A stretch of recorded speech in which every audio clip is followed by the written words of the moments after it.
Over action, too much creativity, mind blowing sketch. కోట్టే 6 కొట్టాలనుకున్నాడు, but scene reverse, total collapse. కోడి రక్తంతో కోటి కథలు చెప్పాలనుకున్నాడు. బీరు సీసాలతో పొడిపించుకుని బీభత్సంగా సీన్ నేరేట్ చేయాలనుకున్నాడు. డెస్టినీ ఈడ్చి కొట్టింది. సినిమా రేంజ్లో లైఫ్ను డిసైడ్ చేయాలనుకున్నాడు. దేవుడి పేరుతో మోసం చెయ్యాలి అని అనుకున్నాడు.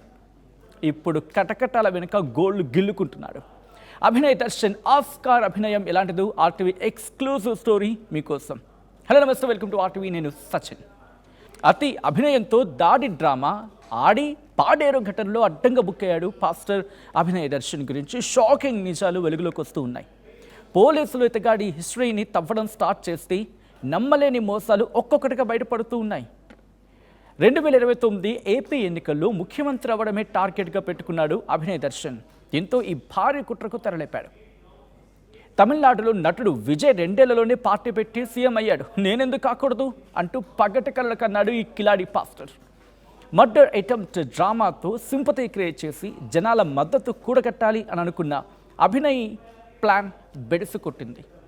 పాస్టర్ ముసుగులో ఈ అభినయ్ దర్శన్ సాగించిన లీలలు, పొలిటికల్ మాస్టర్ ప్లాన్, పోలీస్ రికార్డులతో సహా ఇప్పుడు ఒక్కొక్కటిగా బయటకు వస్తూ అతని బండారం బట్టబయలవుతూ ఉంది. అసలు ఈ కిలాడి పాస్టర్ బ్యాక్గ్రౌండ్ ఏంటి, దాడి కథ ఏంటో ఈ స్టోరీలో డీటెయిల్గా తెలుసుకుందాం. మే 18 అల్లూరు జిల్లా జీకే వీధి మండలం ముండిగెట్ట దగ్గర పాస్టర్ అభినయ్ దర్శన్పై దాడి జరిగినట్లు వార్తలు వచ్చాయి. 4 ముసుగు దొంగలు కోడిగుడ్లు, బీరు సీసాలతో తనపై దాడి చేశారంటూ స్వల్ప గాయాలతో చింతపల్లి ఏరియా హాస్పిటల్లో చేరి నాటకానికి తెరలేపాడు ఈ యాక్టర్ అభినయ్. సారీ పాస్టర్ అభినయ్గా చెప్పుకుంటున్న యాక్టర్ అభినయ్.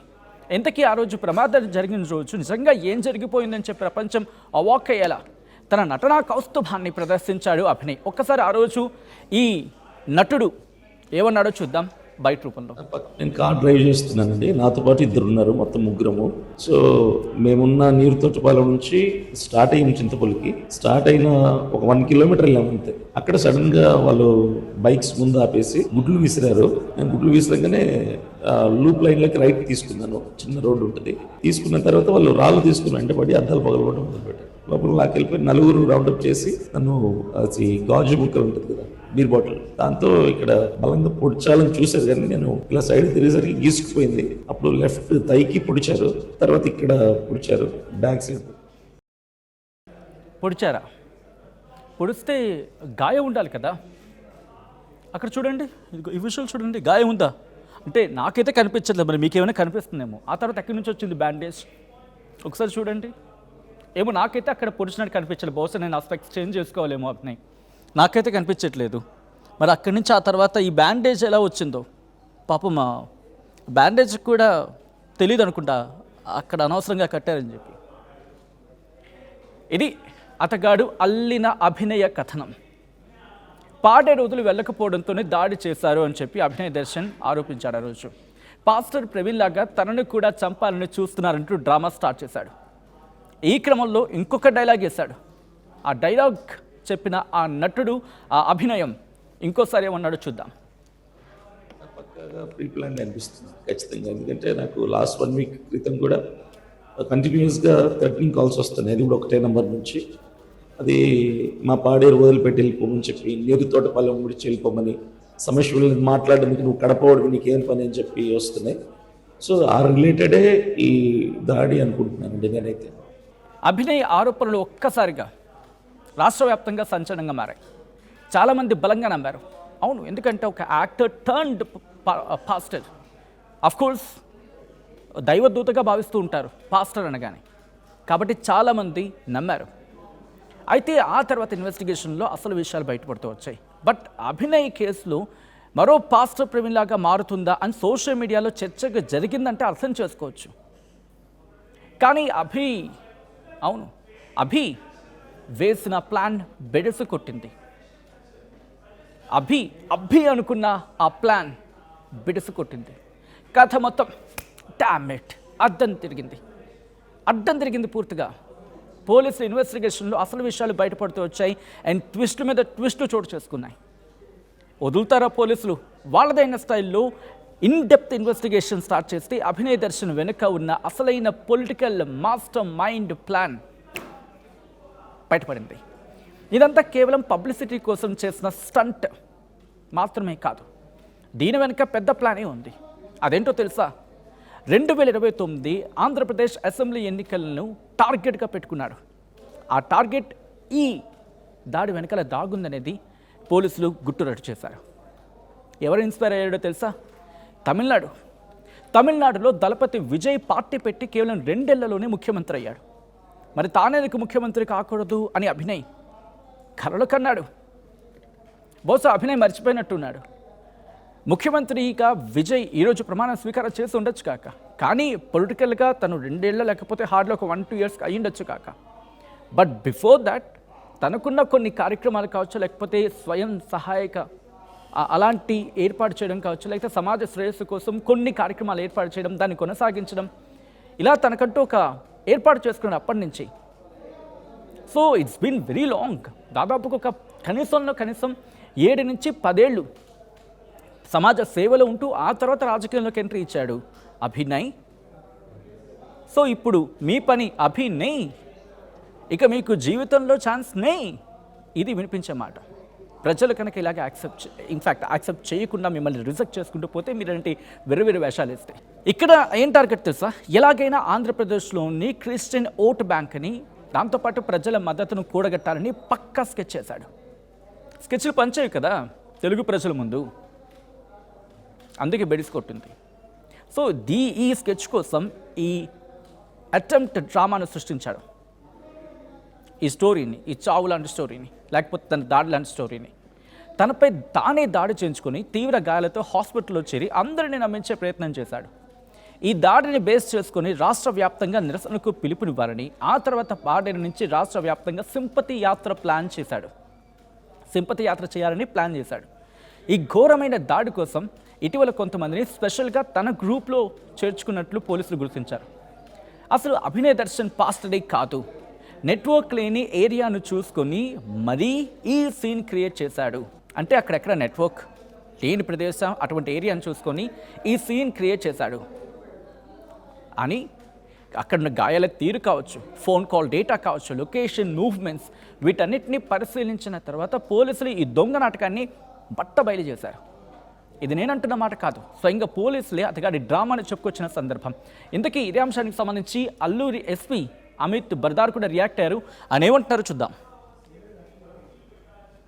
నిజమైన మనం చూస్తే అది ఇన్సిడెంట్ జరగలేదు, అతను పాస్టర్ కాదు, సెల్ఫ్గా ఇంట్రెస్ట్ కోసం రెచ్చగొట్టడం, మత వివాద పెట్టడం, చట్టాన్ని పూర్తిగా డిస్రిగార్డ్ చేసి పబ్లిక్ మధ్యలో మత వివాద చేసి వాళ్ళని పూర్తిగా అవమానం చేసడం, వాళ్ళని మోసం చేయడం, ఇవన్నీ జరిగినాయి. కొన్ని సినిమాలో పని చేశారు కాబట్టి సినిమా యాక్టర్ లాగా యాక్టింగ్ బాగానే చేస్తున్నారు. ఈ కాన్స్పిరసీలో అతని పైన అటాక్ చేసి ఒక సింపతి రావచ్చు. ఆ సింపతిని రావడానికి కోసం అతను ఈ 4 ట్రైబల్స్ని తీసుకుంటున్నారు. అది కూడా వాళ్ళని డబ్బులు పే చేశారు. ఈ డబ్బులు పేమెంట్ చేసిన దీనికి సంబంధించి కూడా మనకి ఎవిడెన్స్ ప్రకారంగా దీన్ని ఎస్టాబ్లిష్ చేయడం జరిగింది. ఖచ్చితంగా ఈ మొత్తం నెట్వర్క్ని బ్రేక్ చేసి మీడియా మంత్రి సమక్షం వేయబడుతుంది. రైట్, అది పోలీసుల రియాక్షన్.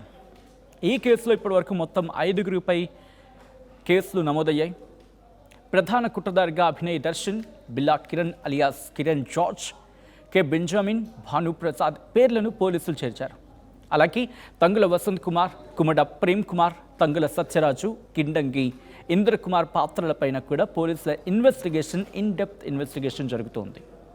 ఈ డ్రామా వెనుక ఇంకొంతమంది పాత్ర కూడా ఉండొచ్చు అనే అనుమానంతో ఇన్వెస్టిగేషన్ కంటిన్యూ అవుతూ ఉంది.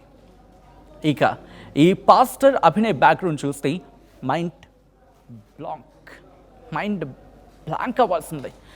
బ్లాక్ అవ్వాల్సిందే. ఇతనిది కడప జిల్లాలోని ఎర్రముక్కపల్లి. తిరుపతి ఎస్సీ యూనివర్సిటీ నుంచి యానిమేషన్ ఇంజనీరింగ్లో డిగ్రీ పట్టా పొందాడు. 2011 మే 19న ప్రకాష్ నగర్కు చెందిన ఒక యువతితో వివాహం కూడా జరిగింది. పెళ్లి టైంలో 1,50,000 డబ్బు ఇచ్చారు, 15 తులాల బంగారం కట్నంగా ఇచ్చారు ఇతగాడికి. అభినయ్కి కూతుర్లు కూడా ఉన్నారు. అభినయ్ భార్యకు యూనియన్ బ్యాంక్లో క్యాషియర్గా ప్రభుత్వ ఉద్యోగం రావడంతో ఈ ఫ్యామిలీ హైదరాబాద్ మణికొండకు షిఫ్ట్ అయింది. ఆ టైంలో అభినయ్ దర్శన్ తనకు సినిమాల్లోకి అవకాశాలు వస్తాయంటూ తన భార్యను మానసికంగా ఒత్తిడి చేసి ఆమె పేరుతో బ్యాంకులో భారీగా అప్పులు తీసుకున్నాడు.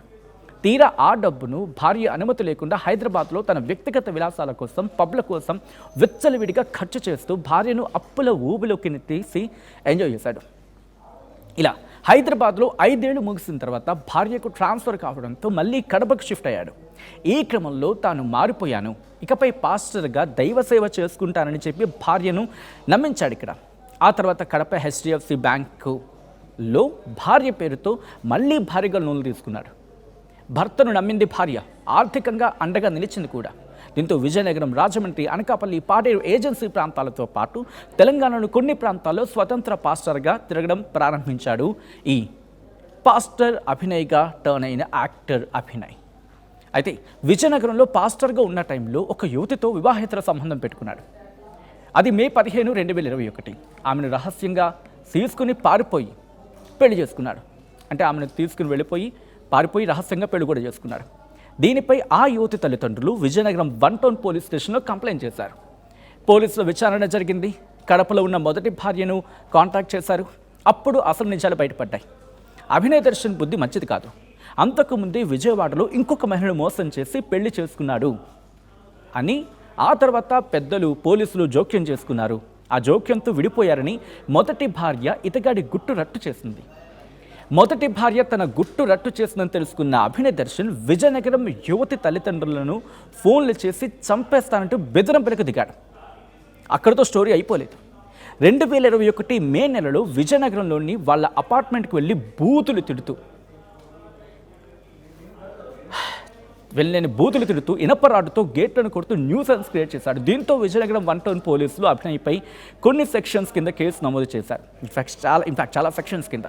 ఇటు భర్త ప్రవర్తన మారకపోవడంతో మొదటి భార్య కడప చిన్న చౌక్ పోలీస్ స్టేషన్లో కంప్లైంట్ చేసింది. అభినయ్ దర్శన్తో పాటు అతని కుటుంబ సభ్యులపై వరకట్న వేధింపులతో పాటు కొన్ని సెక్షన్స్ కింద కేసు నమోదు చేసింది. ప్రస్తుతం ఈ కేసులు కోర్టులో విచారణ దశలో ఉన్నాయి. ఇక అభినయ్ దర్శన్ భరోసా పార్టీ అనే సంస్థకు వ్యవస్థాపకుడిగా, రాష్ట్ర కార్యదర్శిగా వ్యవహరిస్తూ ఫౌండేషన్స్ నడుపుతున్నాడు. ప్రస్తుతం చేంజ్ పీపుల్స్ ఫ్యూచర్ అనే పార్టీ రిజిస్ట్రేషన్ కోసం ప్రయత్నిస్తున్నాడు. ఇన్ఫాక్ట్ ట్రై చేస్తున్నాడు. ఇందుకోసం క్రిస్టియన్ల నుంచి విరాళాల పేరిట డబ్బులు వసూలు చేస్తూ ఉన్నాడు. ఈ నేపథ్యంలోనే ఇటీవల పాడేరు ఏజెన్సీ పరిధిలో పాదయాత్ర కూడా చేపట్టాడు. అభినయ్ మహారాజ్ అనే పేరుతో సోషల్ మీడియాలో ప్రభుత్వాలకు వ్యతిరేకంగా వీడియోలు కూడా అప్లోడ్ చేస్తూ హడావుడి చేస్తూ ఉన్నాడు. అయితే పాస్టర్ అభినయ్గా మారిన యాక్టర్ అభినయ్ ఆడిన ఈ దాడి డ్రామాపై ఇప్పుడు రాష్ట్ర వ్యాప్తంగా క్రైస్తవ సంఘాలు తీవ్రంగా మండిపడుతున్నాయి. దైవ సేవను, పాస్టర్ వృత్తిని అడ్డం పెట్టుకొని బహుభార్యత్వానికి పాల్పడుతూ పొలిటికల్ మైలేజ్ కోసం దిగజాడు డ్రామాలు ఆడతావా అని చెప్పి క్రైస్తవ సమాజం ఆగ్రహం వ్యక్తం చేస్తూ ఉంది ఈ పాస్టర్ అభినయ్గా మారిపోయిన యాక్టర్ అభినయ్ మీద. సామాజిక సేవ, దైవ సేవ ముసుగులో మహిళల జీవితాలతో ఆడుకుంటూ ముఖ్యమంత్రి సీటు కోసం లీలలు రచిస్తున్న ఈ కిలాడీ పాస్టర్ కథ చివరకు కటకటాల వెనక్కి చేరింది. మరి ముసుగు వీడిన ఈ దొంగ పాస్టర్ కథ ముందు ఎలాంటి మలుపులు తిరుగుతుందో లెట్స్ వెయిట్ అండ్ వాచ్. ఈ అంశానికి సంబంధించి మీ ఒపీనియన్ కావచ్చు, లేకపోతే మీ అభిప్రాయాన్ని కామెంట్ చేయండి.